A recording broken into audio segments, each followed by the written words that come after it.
Hi and welcome to the Beer Temple. I am your host, Chris Quinn, and today we are going to be focusing on a single brewery, one out of Cincinnati, Ohio, called Rhinegeist, that I have been hearing quite a bit about, and I actually have spoken with a couple of the people who worked there when they were in town for the FOBAB event here in Chicago, but I have yet to actually try their beers, which is a shame because, like I said, I've been hearing really good things about them. So I was lucky enough to be given these cans of beer by a very good customer who I had never met before, which is pretty odd. As some of you may know, we have an online shop, and there is a very good customer by the name of Christopher Vermillion who happened to be in the store but does not live in Chicago. He lives in, I think now Indiana, but lived in Ohio. Lives in Ohio now, lived in New York before. And he stopped by with these 3 beers. So I was excited and couldn't think of a better thing to do than kind of share them with you guys. The 3 beers I have are the Pale Ale, the IPA, and a Porter from Rhinegeist, who essentially are a new brewery in Cincinnati who took up space in an old, not abandoned, but an old brewery from pre-Prohibition that had gone unused for brewing for many years, but has, a history to it. And they thought that it would be nice to kind of bring back the spirit of that old brewery, thus the Geist, or Ghost in German. And the Rhine is mentioning not necessarily the Rhine River, but the name of the neighborhood that the brewery is located in Cincinnati, Ohio. So let's get to it. Kind of interesting. They're doing the self-distribution model and are very proud of it, as they should be, and say that they like dry West Coast style beers. So seems like everybody does these days. In terms of hoppiness, that's just where it's at. West Coast being the drier, more aggressively dry hopped style of IPA, which really is just basically IPA at this point. There used to be other kinds of IPAs.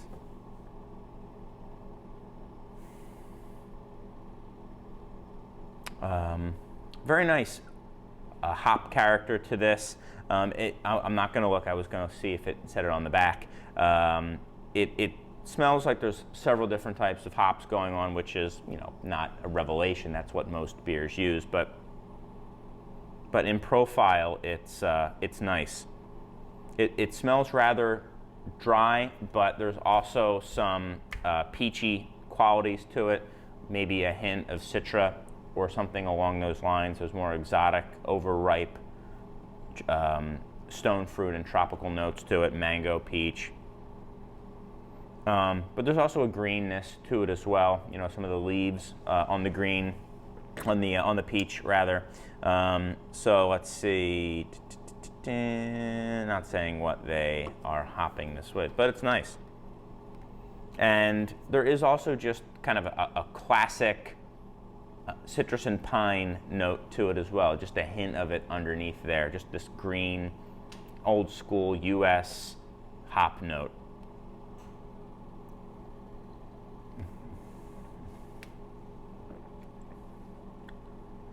Yeah. Something I failed to mention on the aroma, but it certainly comes through on the palate as well, is a hint of a cereal grain note to it. Just very mild, but you can actually smell it, that base malt there, and you taste it as well. This is a very light beer in terms of mouthfeel. It's 5.7%, which certainly is not a session beer by any stretch, but it's very light, very aqueous on the mouth, very dry, in other words.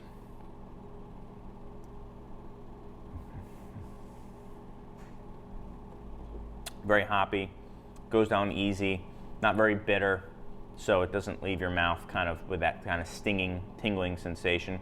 There's a bit that kind of grows as you go, but just, nice and easy drinking. Especially, these are fairly cold, so it goes down exceptionally easy.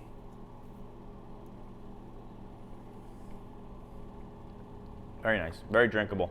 You know, total 6-pack beer. Just something you would kind of pick up at the store and kind of crush through during the week. The next beer is Truth. Their India Pale Ale, their India IPA. A little over 7% on this one. Yeah, I don't think they talk about. Okay, they're not saying what beers are in there. It's essentially marketing talk, but a hint darker, beautiful clarity here. Nice sudsy head of foam. Very attractive looking beers here.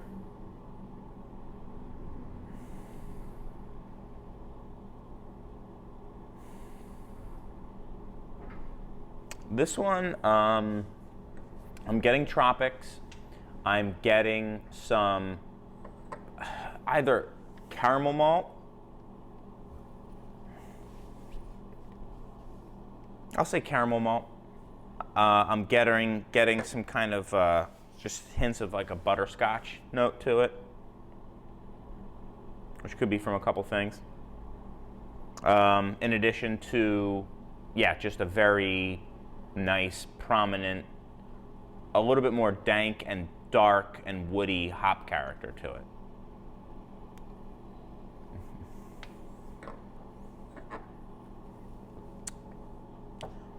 Man, definitely tons and tons of hops here. You can almost feel them on your teeth. It is really quite dank, but also has a resinous undertone to it, this kind of woody resin thing going on.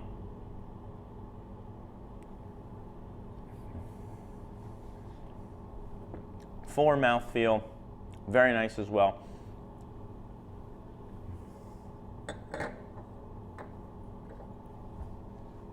And there is that kind of overripe, starting to turn tropical thing too, like an overripe mango.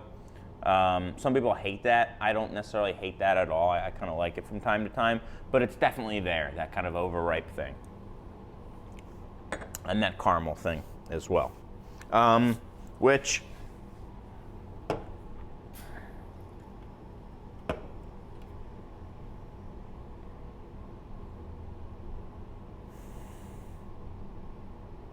trying to decide if it's caramel malt or diacetyl. I've kind of given up on that quest. They are essentially at low levels the same thing.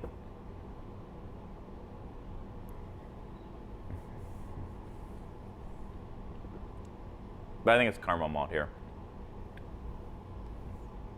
It doesn't really matter, does it, if you like it? Good beer. Yeah, fun. Good beer. Woo! All right, fun. Well, now that a little bit of a overfill on this one, wanted to jump out. This is the Panther Robust Porter, 5.8%, so very much in traditional porter realm. It seems like nowadays when someone says stout, they mean Russian Imperial Stout, pardon me. And when someone says porter, they mean essentially an Imperial Porter or a Russian Imperial Stout. But the reality is, you know, there are other types of stouts that are low in alcohol, and there are other types of porters. And a traditional porter, even a robust porter at under 6%, is pretty classic to style. The foam on this one is, the bubbles are much, much smaller. It looks much creamier, a nice kind of dark tan, or a light tan color. The beer itself, again, has this really nice clarity to it. Ruby colored beer, kind of reminiscent of Guinness in a way, just a little bit lighter in color. It's kind of a brown ruby, where Guinness actually under light is quite red.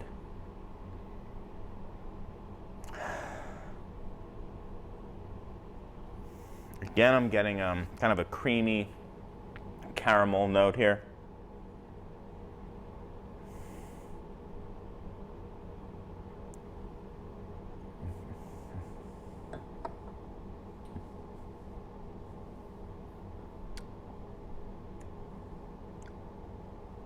I know I'm not saying anything. I'm thinking what my approach to this beer is going to be. So, the first thing I got was kind of this earthy chocolate and cream and caramel note to it, with just this hint, this like roast edge in the back that I sometimes get from a Guinness, and I don't know if Guinness was just on my brain or what. I think it also might have some more hop character to it as well. Although I don't know.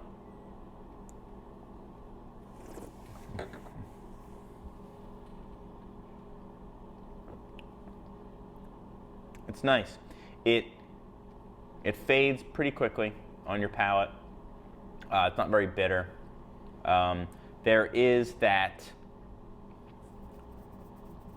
roast bite that kind of finishes on it, but overall it's a creamy beer. It's got a little bit it's got more mouthfeel than it does actual sweetness to it, so it's a quite dry beer, but it feels very full and creamy, which again makes it very drinkable. Also, with this caramel note to it, there's all these things that you're associating with sweetness, you know, full body beer, a full mouth feel, caramel flavor, but then the sweetness that isn't actually there. Instead, it kind of washes over your palate very quickly, and then there's a little bit of a roast edge just kind of floating out there at the end. So it kind of plays your expectations a little bit. But it's a solid beer. Again, all three of these beers are really solid and well made. I was worrying a little bit about this one, an infection, but you know, now that I've had this one, I think it is their use of some caramel malt. My guess would be the brewer isn't afraid of it, despite their want to use that West Coast style moniker quite often, and certainly here that was the case. But I think caramel malt is good. Like I said, there are other types of IPA out there. So fun. Rhinegeist, my first experience with them. Certainly worth picking up if you are in the Ohio area. Their distribution footprint is fairly small since they are doing self-distribution, so cut them some slack. But hey, maybe go out of your way a little bit and stop in their brewery. From the looks of it, it looks to be a fun time and quite a beautiful space. I think I'm gonna have some of the Truth on my way out. So, guys, thank you very much. It's been enjoyable to put a couple shows together up here on the in the actual shop. I always appreciate the feedback that you guys give me and the always wonderful and flattering reviews that you leave me on iTunes, even if they're not completely flattering, but that usually doesn't happen, but if that's how you feel, that's cool too. Info at craftbeertemple.com is a way to get in touch with me as well.